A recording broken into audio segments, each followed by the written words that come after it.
Heading of this video is explanation of covalent bond by resonance. अनुनाद द्वारा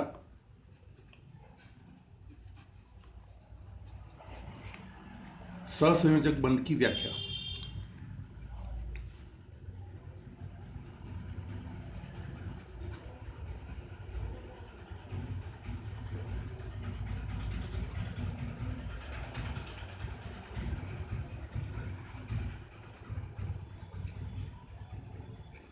Explanation of covalent bond by resonance। कुछ अणुओं के सहसंयोजक बंध की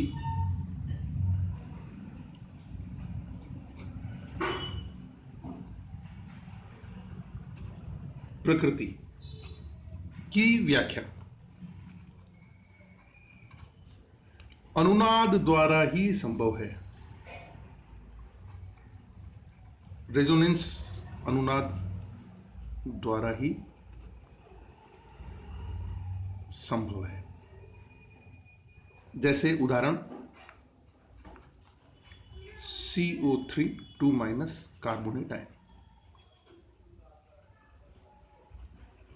अब जब हम कार्बोनेट आयन का स्ट्रक्चर डिस्कस करते हैं तो कार्बोनेट आयन की संरचना हम क्या सा देखते हैं। कार्बोनेट आयन की संरचना में एक डबल बॉन्ड है, ये दो सिंगल बॉन्ड है। इसमें कार्बन परमाणु एक ऑक्सीजन से द्विबंध से जुड़ा हुआ है और एक ऑक्सीजन परमाणु और इधर ये दूसरा ऑक्सीजन परमाणु, ये दो ऑक्सीजन परमाणु एकल बंध से जुड़े हुए हैं। तो हम क्या कहेंगे कि इस संरचना में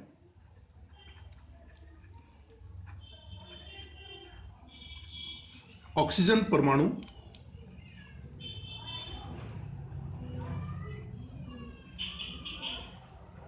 कार्बन के साथ, इस संरचना में एक ऑक्सीजन परमाणु, ये एक ऑक्सीजन परमाणु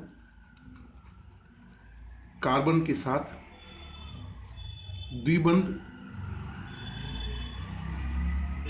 बना रहा है, जबकि शेष दो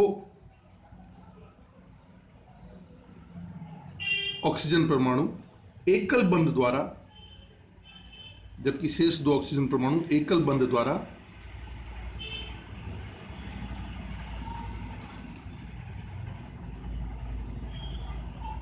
कार्बन से जुड़े हुए हैं।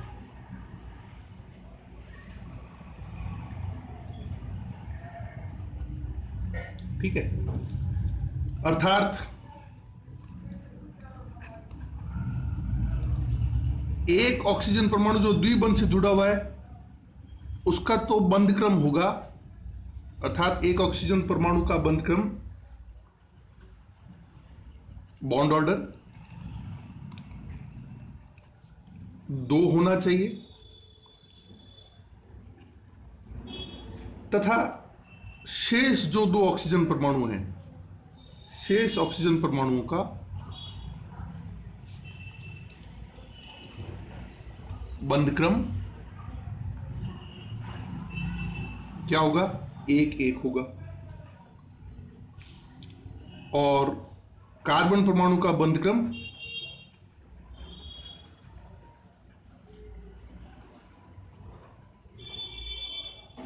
4 है, 1 2 3 4। तो क्या वास्तव में ऐसा होता है? नहीं, वास्तव में ऐसा नहीं होता। वास्तव में क्या ऑक्सीजन दो तरह के हैं कार्बोनेट आयन में, जिसमें से एक ऑक्सीजन की बॉन्ड ऑर्डर 2 और शेष दो ऑक्सीजन की 1-1 है? तो वास्तव में ऐसा होता नहीं। वास्तव में होता यह है कि कार्बोनेट आयन के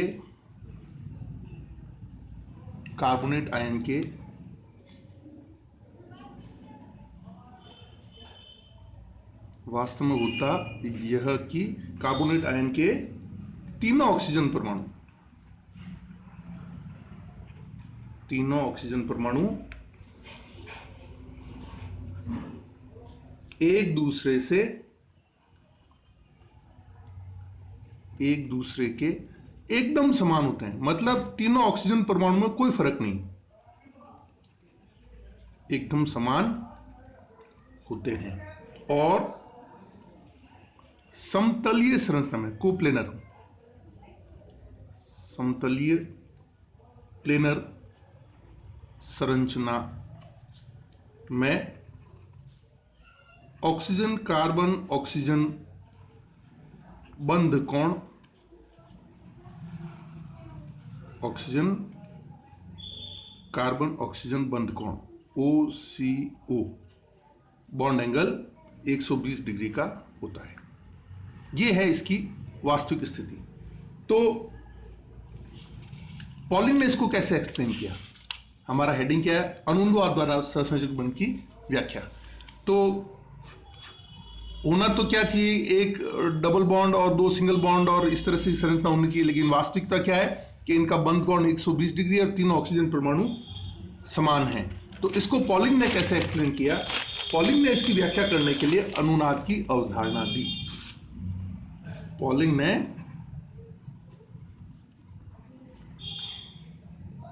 इसकी संरचना, इस संरचना की व्याख्या के लिए अनुनाद की यानी कि रेजोनेंस की अवधारणा दी।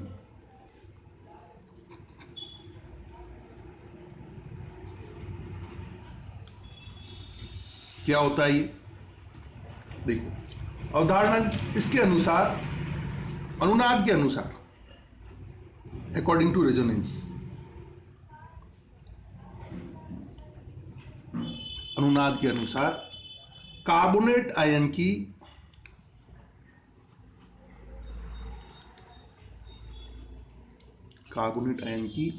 तीन संभावित संरचनाएं हो सकती है। तीन संभावित संरचनाएं हो सकती है, जिसमें बारी बारी से एक एक ऑक्सीजन परमाणु, एक एक ऑक्सीजन परमाणु द्विबंधित है। कैसे?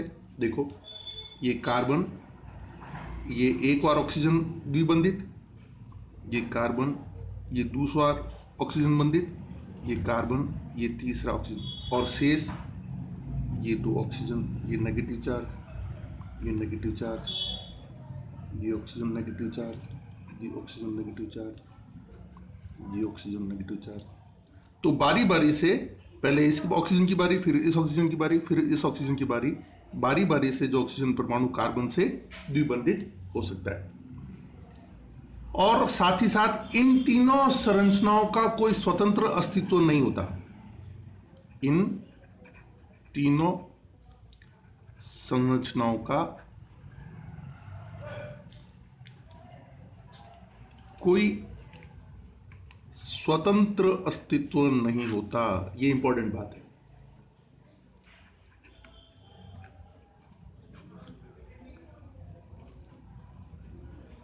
फ्रीली तीनों एग्जिस्ट नहीं करती, तीनों का इंडिविजुअली फ्रीली एग्जिस्टेंस नहीं है। ठीक है। तो होता क्या है, ये तीनों संरचनाएं परस्पर एक दूसरे में अंतर परिवर्तित होती रहती है, अंतर परिवर्तित होती रहती है। क्या मतलब हुआ? इसका मतलब यह हुआ कि कार्बोनेट आयन की वास्तविक संरचना, कार्बोनेट आयन की वास्तविक संरचना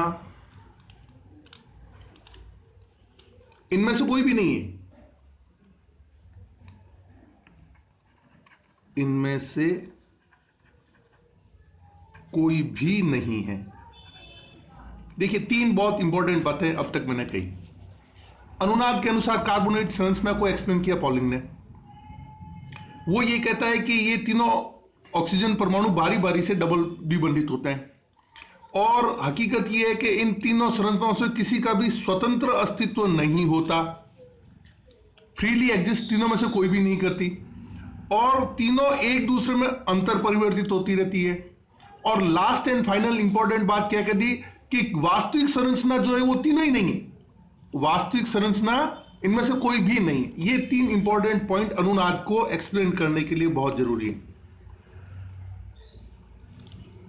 एक से ज्यादा स्ट्रक्चर होते हैं पहली बात, और तीनों के तीनों जो है इनका इंडिविजुअल एग्जिस्टेंस नहीं है, तीनों एक दूसरे में कन्वर्ट होते रहते हैं, और कन्वर्ट होते के बावजूद भी एक्चुअल स्ट्रक्चर जो है वो तीनों में से कोई भी नहीं है।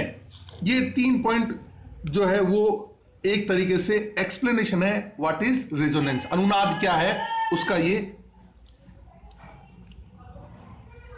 व्याख्या है। अनुनाद की व्याख्या है कि यदि किसी अणु की इलेक्ट्रॉनिक संरचनाएं किसी एक स्ट्रक्चर के द्वारा एक्सप्लेन नहीं की जाकर अनेक संरचनाओं द्वारा व्यक्त की जाती है, पहला पॉइंट, और अनेक जो संरचनाएं हैं उनका भी स्वतंत्र अस्तित्व नहीं होता, दूसरा पॉइंट, और वो अनेक संरचनाएं आपस में एक दूसरे में परिवर्तित होती रहती है, तीसरा पॉइंट, और चौथा पॉइंट कि ये जो वास्तविक संरचना है वो इनमें से कोई भी नहीं होती, तो इस घटना को हम अनुनाद कहते हैं। और वास्तविक संरचना इन सभी संरचनाओं का अनुनादी संकर होती है।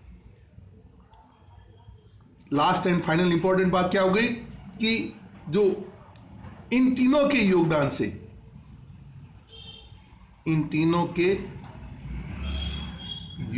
से बनी जो एक संरचना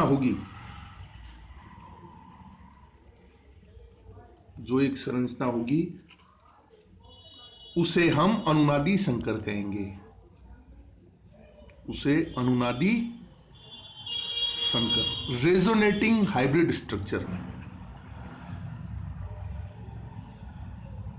या रेजोनेंस हाइब्रिड कह दो।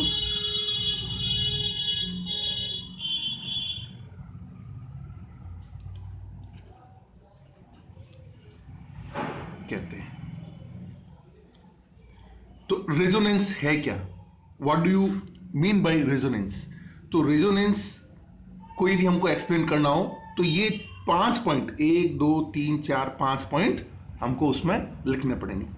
उसका एग्जाम्पल यदि देना हो तो कार्बोनेट आयन का एक एग्जाम्पल मैंने आपके सामने कोट किया, ऐसे किसी का भी हो सकता है, सल्फेट आयन का हो सकता है, नाइट्रेट का हो सकता है, कार्बन डाइऑक्साइड का हो सकता है, कार्बन मोनोऑक्साइड का हो सकता है, बेंजीन का हो सकता है। बहुत सारे एग्जाम्पल हैं जिसके द्वारा हम रेजोनेंस को एक्सप्लेन कर सकते हैं।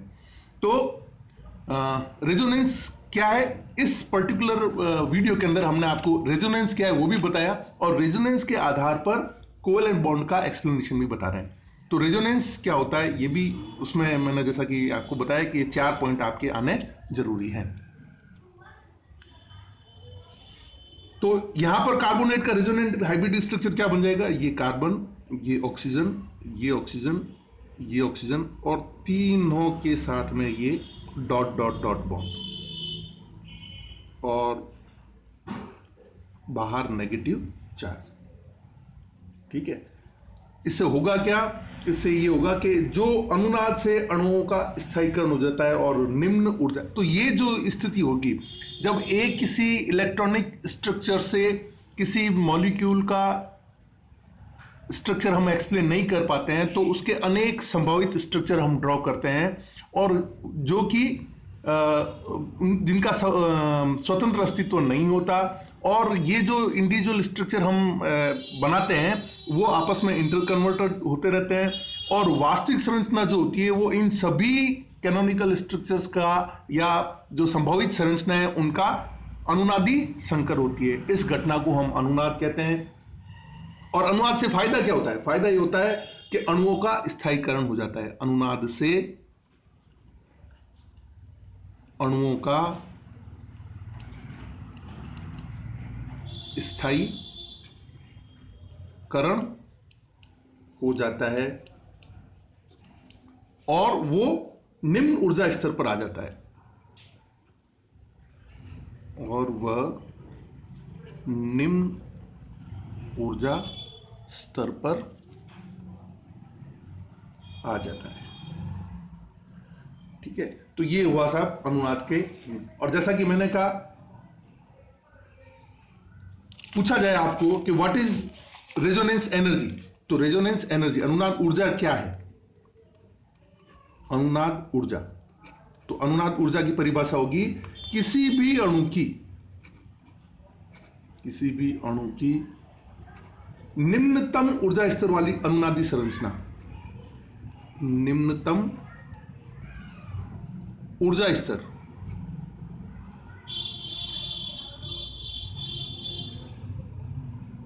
अनुनादी संरचना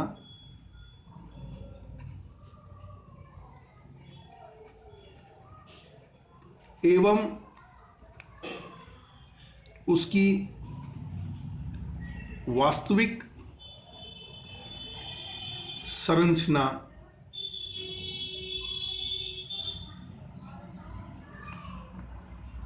की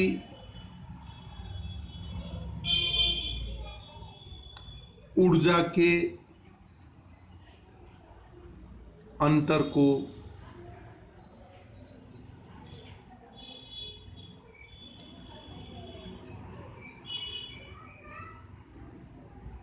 अनुनाद ऊर्जा या रेजोनेंस एनर्जी कहते हैं। कार्बोनेट के केस में हमको यदि एक्सप्लेन करना हो तो what will be the resonance energy? Carbonate के केस में यदि हमको एक्सप्लेन करना हो तो ये तो है उसकी अनुनादी संरचना और ये है उसकी वास्तविक संरचना, रेजोनेंट एनर्जी। तो इसमें से कोई संरचना जो इसमें जो न्यूनतम है और जो वास्तविक संरचना है, इन दोनों की जो एनर्जी का डिफरेंस है, दैट इसकी और इन तीनों में से किसी की भी एक की जो एनर्जी का डिफरेंस होगा, that will be the resonance energy. और इतनी ऊर्जा जो है उसकी कम होने के कारण, जितनी किसी भी अणु की ऊर्जा कम होगी वो अधिक स्थायी होगा। तो कार्बोनेट आयन की केस में ये जो अनुनाद ऊर्जा है उसका मान है, कार्बोनेट आयन के लिए अनुनाद ऊर्जा का मान 42 किलो कैलोरी पर मोल होता है। ठीक है, और अनुनाद के बहुत सारे दूसरे एग्जाम्पल आपको मिल जाएंगे, sulphate ion, nitrate ion, carbon monoxide, carbon dioxide, आपके बेंजीन C6H6, कई सारे अनुनाद के अन्य उदाहरण हैं। ठीक है, इसके बाद में आता है